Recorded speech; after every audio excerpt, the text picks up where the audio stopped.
La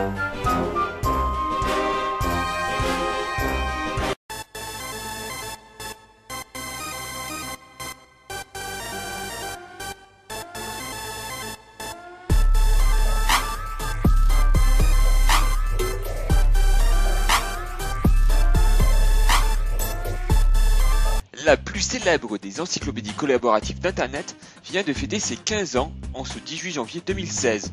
Lancé le 10 janvier 2001 par Leland Wells, Wikipédia est devenu très rapidement l'un des plus visités.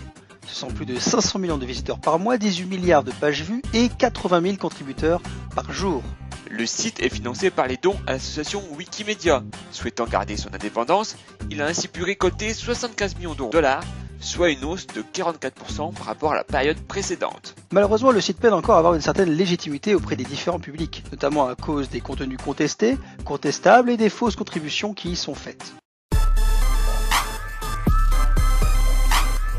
Des astronautes observent depuis plusieurs mois l'explosion d'une étoile en fin de vie, d'une puissance inégalée dans l'histoire de l'astrophysique. À elle seule, elle est plus lumineuse que toute la Voie lactée. Cette supernova, appelée Assassin ou ASASSN-15LH, est 200 fois plus puissante que l'explosion typique de ces objets, parmi les plus brillants dans l'univers, avec une luminosité de 570 milliards de fois plus intense que celle de notre Soleil. Il s'agit en fait d'un exemple exceptionnel de supernova hyperlumineuse, une variété rare de déflagration de très grande intensité provoquée par certaines étoiles en mourant. Cette observation pourrait aider à mieux comprendre ces phénomènes célestes extrêmes et encore mystérieux.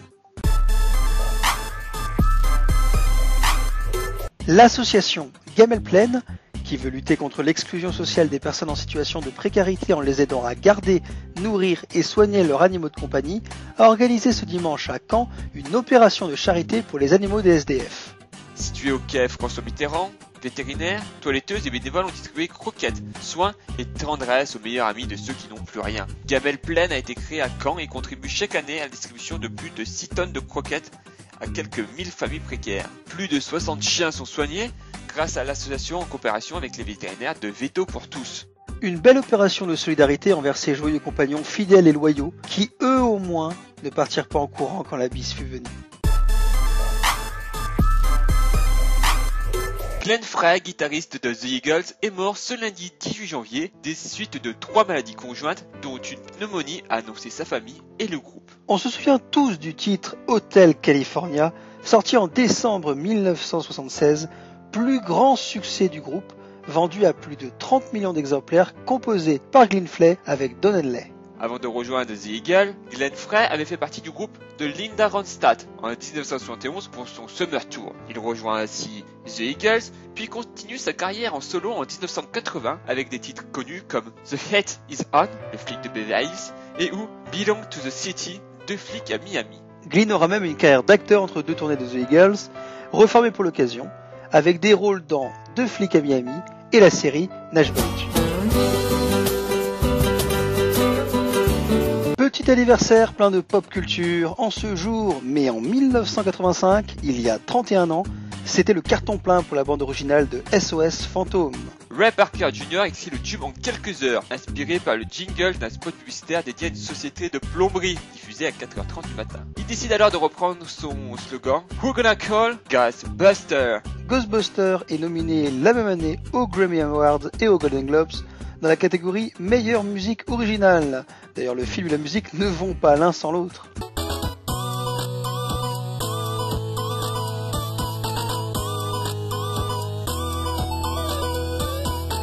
Deux astronomes américains auraient apporté la première preuve de la présence d'une 9e planète bien au-delà de Pluton. Depuis que Pluton a été dégradé à un statut de planète naine en 2006, lors d'un vote contesté, le système solaire ne compte officiellement plus que 8 planètes. Et donc voici une 9e planète, 10 fois plus lourde que la Terre, mais orbitant à très grande distance du Soleil, qu'ils ont sobrement baptisée Planète 9. Mike Brown et Constantin Matigine ont identifié des perturbations importantes dans les orbites de plusieurs planètes naines récemment découvertes et d'autres objets du système solaire externe. Appelée Satyre de Kuiper, ce n'est pas la première fois que l'on découvre une planète de cette façon. En 1846 déjà, l'astronome français Urbain Le Verrier avait prédit par le calcul la présence de Neptune, à partir des perturbations que cette dernière provoquait dans l'orbite d'Uranus, ce qui permit ensuite sa découverte pratiquement à l'endroit prévu par le français. N'essayez plus de tricher ou de duper les recruteurs avec de faux diplômes. L'Éducation nationale a décidé de sévir et de contrer les vilains fraudeurs qui représenteraient plus de 30% des CV reçus. En effet, ce jeudi 21 janvier, l'Éducation nationale a annoncé mettre en place un système numérique d'attestation de diplôme d'État. Ce service concernera l'ensemble des diplômes nationaux visés par l'État et ou conférant un grade universitaire délivré depuis 15 ans. En plus de son diplôme en format papier, le nouveau diplômé recevra un lien internet et un identifiant qu'il pourra transmettre au recruteur en guise de bonne foi. Cependant, et afin de minimiser le partage de ces informations, le diplôme devra valider l'accès à son diplôme numérique.